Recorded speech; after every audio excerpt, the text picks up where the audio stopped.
Sa ikaduhang ratsada sa News Patrol, laing tigpayuhot og droga, nasikop sa bypass operation sa mga pulis. Jeep, nahulog sa pangpang sa Pakibato, mga pasahero naluwas. Ug langyaw, nag-hiking for a cause aron makatigom og pondo para sa mga biktima sa Bagyong Pablo. Balik sa mabalita sa News Patrol. Swerteng nalawas ang 30 kapasahero sa usa ka jeep humanahulog sa Pangpang sa Pakibato District natong Lunes o Biyernes. Apan naangin sa pagkahulog sa jeep ang babaeng angkas sa kasugat nga motorsiklo. Nabali ang tail ni Jenaline Claudio humanaipit sa motor. Diyan natapsingan sa aksidente nga jeep sa Sitio San Pablo, Barangay Fatima, Pakibato District, Davao City. Swerte sab nga nakalingkawas ug walay naangol o namatay sa pamilya ni Perfecto Las Cunha. Kumanahulog sa 30 pi nga gilabngon nga Pangpang. Samala ni Las Cunha naguba ang Tyrant N sa sakyanan hinungdan nga nawat ang kinig control. Likay ko pag mayo, naabot mi sa plate paglikay niyan. Abot mi siya dito, pagkaigo na mo, hug sa bus. Natanggal ang tara din, ang tarbar wa. Natanggal. Mo to nga simang siya pingon ri. Napangpang nung pingon. Preso sa kamay 22 anyos ka gidudang hubog human gisulayan ni naglugos ang iyang crush na report ni Danjo Revilla. Nagluhod-luhod aron mangayog pasaylo ang 22 anyos nga si Alipio Amor Jr. alias Junjun. Human gidala sa San Pedro Police Station kay misulay kini og lugos sa usa ka alias Jenny sa Bulton Isla, Barangay 76A, Davao City kagahapon sa hapon. Nagkalapok ang lawas niini, sanglit misulay pa og lugnot diyang gidakop sa mga pulis. Matod sa biktima, nga pasulod na unta siya sa compound sa iyang boarding house, dihang kalit lang siyang gigukod sa suspect.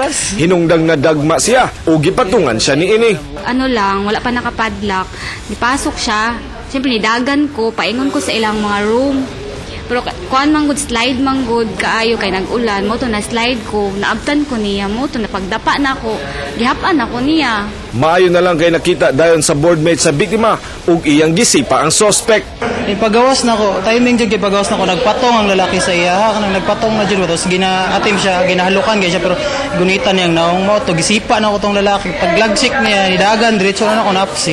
Matod sa suspect nga nabuhat niya ang maong hitabo, sanglit lango siya sa bino ug dugay na niyang gusto ang biktima. Oh, patik-atik lang ba? Pero syagit-syagit may style, bro. Wala yung ko mabuot na sa istorya, sir. Kung sa istorya, bahala siya. Basta ako, kung gusto niya mapriso ko, mapriso na lang ko, maalam to, sir. So kung ano siya, dapat i-ano na din na siya kay basig dili lang ako ay ang ano niya dito. Kasuhan ba niya? Ano, mag-appile, jud kog complain sa iya ha. Gipaslak na sa presuhan ng suspect ug mag-atubang gini ug kasong attempted rape ug trespassing. Danjo Revilla, ABS-CBN News.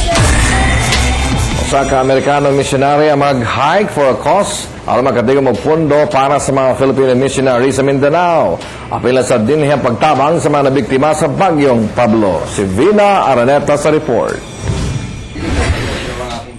Giandam na sa 50 anyos nga American missionary nga si Tom McIntosh ang iyang mga gamitong sapatos ug bag para sa iyang pag-hiking gikan Davao City padulong Cagayan de Oro City para sa iyang Hike for a Cause project karong Hulyo. Nagsige na sab kini og stretching. Himo ni McIntosh ang Hike for a Cause aron mahibalo ang katawhan ug makatigom og kwarta para sa mga proyektong medical mission ug rehabilitation sa mga pobre sa Mindanao. Apil na sa iyang tabangan ang mga nabiktima sa Bagyong Pablo. 34% ang attrition rate sa miyaging shitting tuig. So, ang na-survey na ko sa ila na ang pinakadakong na cause is stress na and wala nang katabang sa ila na ma-relieve ang stress o mag-counsel o ma-encourage o mga magtabang sa ilang mga personal issues. Nag-try hard ako mag-raise ang pundo para sa ila kay usahay na wala silang pangpalit na bugas na pero komitaro talaga sila na pero abot sila sa panahon na dili nila kaya and pag nagsuko sila kay wala silang tabang kung gamay na kung grassroots na organisasyon. Si Tom, 21 katuig ng medical missionary sa Pilipinas. Vina Araneta, ABS-CBN News. O ganda naglangkom sa itong mga balita, karamot dagang salamat.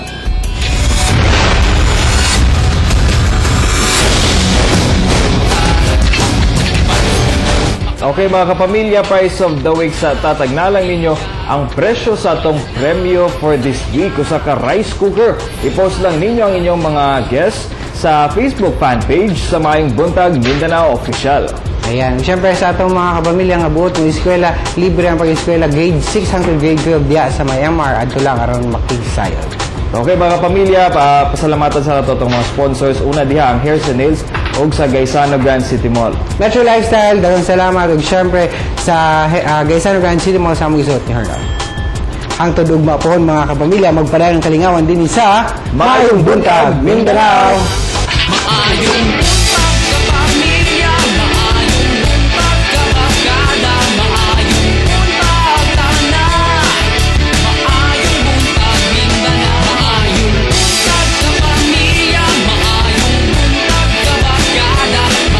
Sa totoo lang,